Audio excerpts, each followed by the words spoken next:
Google is a monopolist. Judge rules against tech giant in antitrust suit. Ladies and gentlemen, this is a massive benchmark case. I think they're calling it SCNR reporting. This is, in a Monday ruling, a federal judge deemed tech giant Google a monopolist that hugely benefited from default distribution agreements. In 2020, the Department of Justice in 38 states filed an antitrust suit against Google.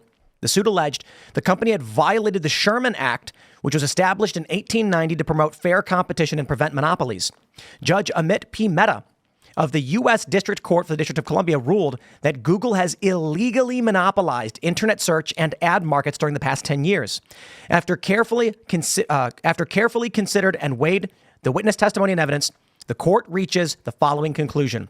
Google is a monopolist, and it has acted as one to maintain its monopoly. It has violated Section 2 of the Sherman Act. Google has not achieved market dominance by happenstance. It has hired thousands of highly skilled engineers, innovated consistently, and made shrewd business decisions. The result is the industry's highest quality search engine, which has earned Google the trust of hundreds of millions of daily users. But Google also has a major, largely unseen advantage over its rivals' default distribution. Meta said that many users search for information through a browser that's preloaded onto a device like Apple's Safari, and that default is extremely valuable real estate. Because many users simply stick to searching with the default, Google receives billions of queries every day through those access points. Google derives extraordinary volumes of user data from such searches. In 2020, Google's internal modeling projected that it would lose between 60 to 80% of its iOS query volume should it be replaced by the default GSE general search engine on Apple devices, which would translate into a net revenue losses between $28 and $32.7 billion, and over double that in gross revenue losses, the judge said. The power of defaults is evident. However, from the share of Bing users on Edge, Bing's search on share on Edge is approximately 80%. Google's share is only 20%.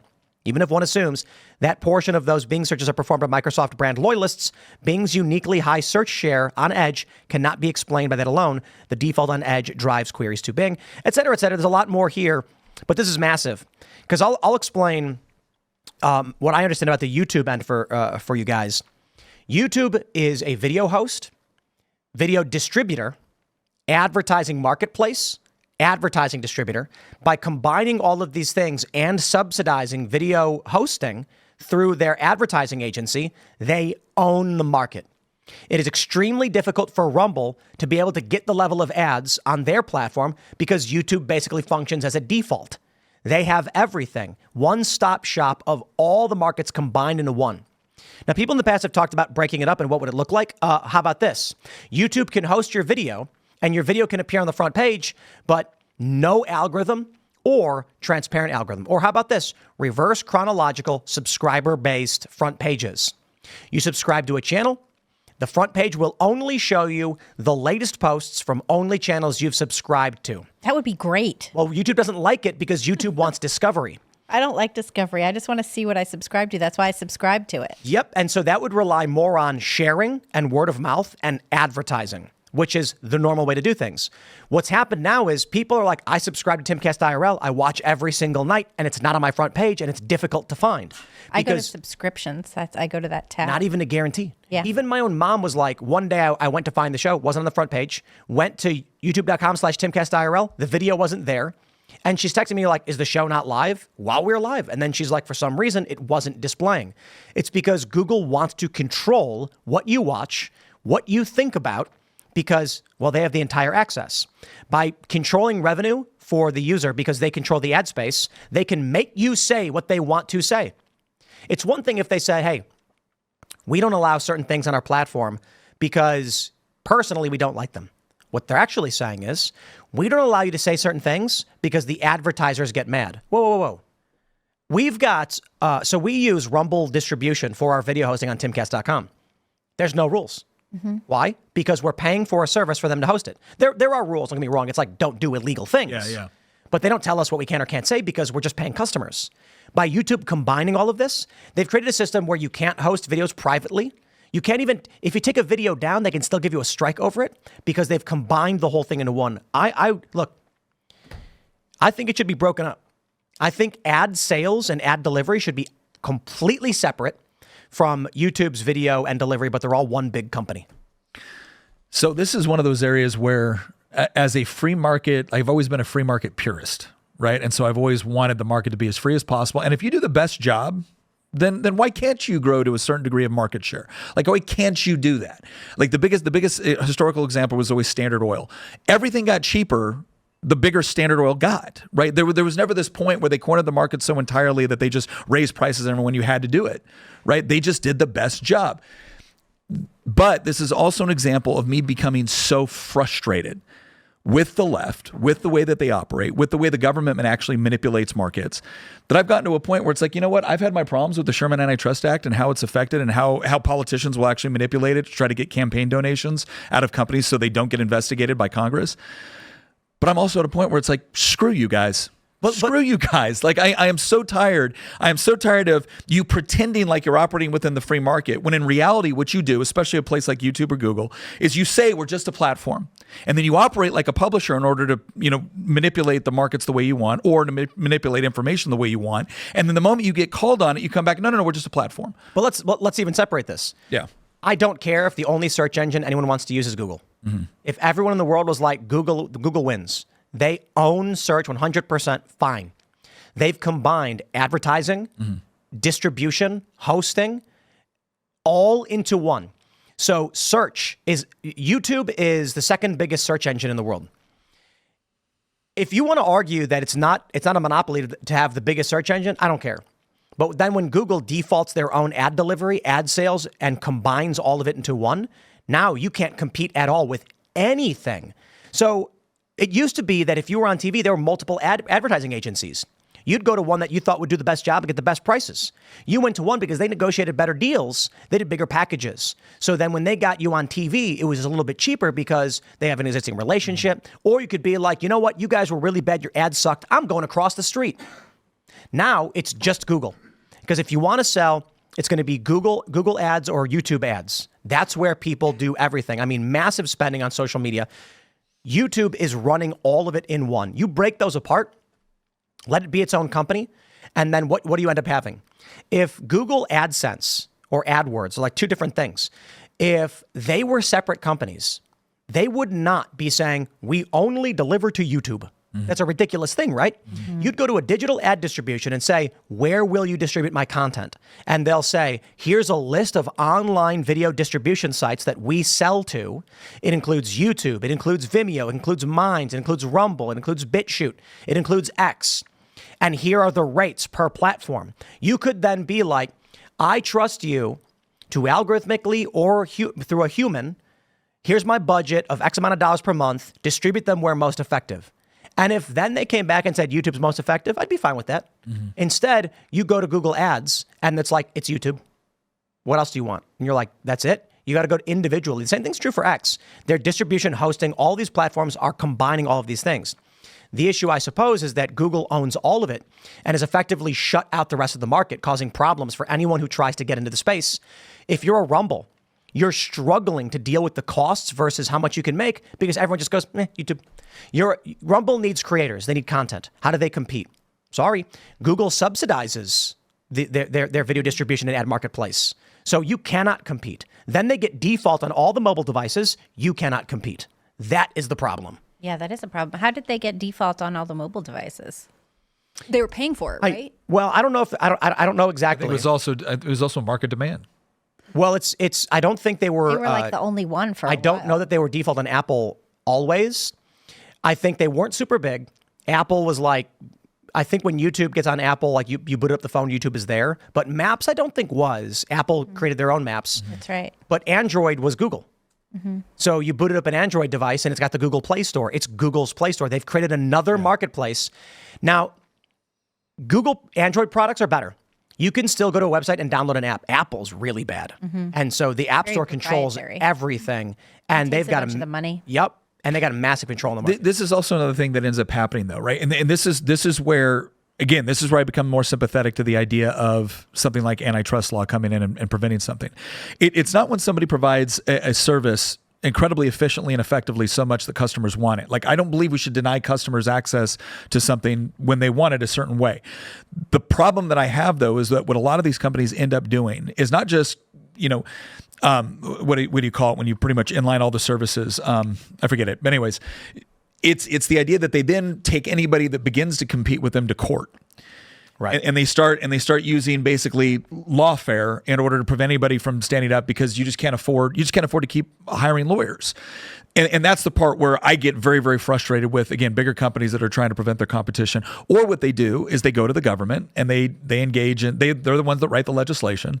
They're the ones that write the regulations. They're the ones that write the restrictions. I think, again, going back to that argument I was making earlier about the whole like minimum wage thing, of course you had companies like Amazon. They're like, oh, absolutely. We want to drastically increase this. They didn't want to do that out of the kindness of their hearts. They wanted to do it because it makes it harder for startup companies to be able to compete with them in competitive markets. Right. And so they do use the system either through subsidization, regulation, or whatever it is in order to prevent their competition. And that's when I believe in like slamming them for it. Yeah, it's tough. I wonder if there is a reasonable position where it's the antitrust is only in play when the free market is negatively impacted by the actions of the company. I think that's meant to be the intention. It is. It's hard. It's hard to do it because there will always be political manipulation of the law. Right. You know, and it sucks is what it is. It's tough. I say right now, we saw that video back in the day. I think it was who was it? Was it it might have been Rico to release this, and I can't remember. Digiday? I don't know. The Google staffers crying because Donald Trump won, and the executives. Do you remember who TechCrunch? Who was it? I can't remember who it was. I don't remember. You want to try Googling it? Google employees cry after Trump wins. It was from like 2018 or something. Breitbart had the story, and when you see Google executives say we can never let this happen again, Yeah. I'm like, this company needs to be broken up. Sorry, bye-bye. Oh, the guys over at YouTube right now are panicking and calling their boss and being like, should we get rid of Timcast IRL? He's talking bad about us. Yeah, well, that's another reason. If anything bad happens to Timcast IRL, even more reason why it should be broken up. There are a lot of Silicon Valley companies that do this, but I know definitely for Google, they'll have an employee matching benefit. So if they want to make a charitable donation, they'll match it. But I know that conservative members or people who work at Google, because there are some, I'm sure they're in the minority, they'll ask for this and they'll be denied. They'll be like, oh, well, they're not a part of our program. Denied, yeah. It's just they'll say, oh, it's not part of our matching program, or there's some issue or whatever. Like the biggest problem for me for all of this, and again, like I said, Google paid like $20 billion to Apple, annually to basically to be the default search engine. They are monopolizing the market, making money of it, which then they use to maintain control of this, and they are completely biased in what they're doing. I went to a YouTube event in the UK several years ago, and someone I knew was invited, and I was hanging out with them, and I got asked to come. I wasn't an official invitee, but they were like, "Oh wait, if you're here, you should totally come." And a bunch of people that I had known were there. One of the guys from the Young Turks was there. And so it was an issue of community guidelines. I had been invited by Google to an event in California on anti-extremism, and their concern was that fundamentalist Islam was using YouTube to recruit and bring people to ISIS. And they're like, what do we do? Because some of it's free speech. They're not really saying anything crazy other than, their religion. And then everyone gave their ideas. And then I just basically talked about my experiences covering the news and what I thought. So when I went to the UK, some of the same people were there. I'm sitting down in this room full of a couple hundred people. And the guy on stage starts talking about hate speech guidelines. And in the process, makes fun of white people, makes fun of Trump voters, people on the right. I don't know if this might not have been when Trump was in yet. And then so after a while of this, when they were talking about the rules for the platform, I raised my hand for a question. I said, define hate speech, and everyone in the room was like, yes, do it. And they were like, and they didn't have an answer. After the fifth or sixth time where they were just insulting conservatives and white people, I got up and I was like, dude, I am not doing this. And I walked out, and people were like, whoa, he's all mad. And then I had one of the guys from the Young Turks was like, what's the problem? And I was like, how are you going to host a conference saying we want to get rid of the toxicity and hate speech, and then have a guy on stage just insult people based on their race? And they're like, yeah, but they're white. And I'm like, dude, I don't care. I'm like, I don't want to sit in a room where guys just yelling and insulting people. It makes me feel bad. But that's what YouTube was hosting intentionally. When I see that stuff, When I see the Google crying over Trump, I'm like, this company has got deep-seated problems and should not have the authority that it does when it comes to what people see. Because you hear them saying stuff like, we can't let this happen again. And then is it any surprise that people were Googling Donald Trump, but Kamala Harris was coming up? Well, I'll tell you this right now. Everybody listening, go to youtube.com/TimcastNews. Subscribe, by the way. But take the title of any one of those videos that are on YouTube and put them into Google search. The video will not come up. You cannot search for my morning show on Google. They have stripped it out. Wonder why. Well, and now, it's real quick, when the last time I did this on IRL, because IRL was blacklisted on Google as well, during the show they removed it, and then everyone in the chat were like, they removed the blacklist. Like, the video started popping back up. This happens to the post-millennial. And also Google search results have changed. It used to be that you could do a Google search and you would get like 20 pages of results. You would get like endless pages of results. Now, if you try and click on the page 10 of results, there's nothing there. Really? They've limited the search function so that you don't get as much as you used to. And when you try and search for post-millennial stories, I will tell you, like, I think I brought it up last week, a couple months ago, the way that I would find old stories is I would just write, keyword, the post-millennial, and the story that I was looking for that I wrote 5 months ago would show up. Yeah, same and with now SCNR. it does not show up. It Check does this out. not show up. Check this out. So I just went to the post-millennial. Jamie Raskin said Trump must be disqualified by Congress if elected. I'm gonna put it right in and Google search it. It doesn't come up. This is true for a lot of others. So I'm gonna go to page 10. with the New Republic's there. Outlets, Page, yeah. There's a page 10. I clicked page 10 and stuff came up. Well, there you go. Sometimes it works, I guess. But But yours was not on the with your own title, it doesn't come up. That's right. That's right. Well, and so not here's the part where I go to the idea, like what is the best legal mechanism to address something like this? Again, are you a platform or are you a publisher? Yeah. And I think that is a significant distinction, because if you are a publisher, well, then there's certain legal obligations that you have and there's certain legal recourse people have if you say you're doing one thing and you do something else, if you engage in libel, if you do things like that. If you're a platform, you're just a platform, man. But unfortunately, that's what we have with a lot of these social media platforms, is that they are engaging in publishing style behavior, but they get the legal protections of being a platform. Yeah. And that's wrong. Well, and to be fair with Google, particularly because it's such a huge operation, the algorithm for their search is biased. But I mean, there was that famous study done with Gmail where Republican emails were not making it through. I mean, this issue extends to every aspect of their business. And, I tend to agree with you. Like, if you're really good at a service and consumers want to use it, you don't want to block that. On the other hand, do consumers know what they're signing up for when this becomes the default thing? Oh, I agree. There gets to a certain point where it's either quasi violation of contract, because you're advertising that you're doing one thing when really you're doing something else. So there's a fraud component almost, and then it's the whole idea of, are you a publisher or a platform? Because you don't get the protections of a platform if you're going to operate like a publisher. Right. Do you think that there is a version of U.S. history of our future where Google somehow gets broken up? I mean, is it too big to fail at this point? I do, and again, I will say it this way: it used to be guys like me would be sitting here going, "Look, I'm sorry, I'm a purist in X, Y, and Z, and we can't utilize government power to do this."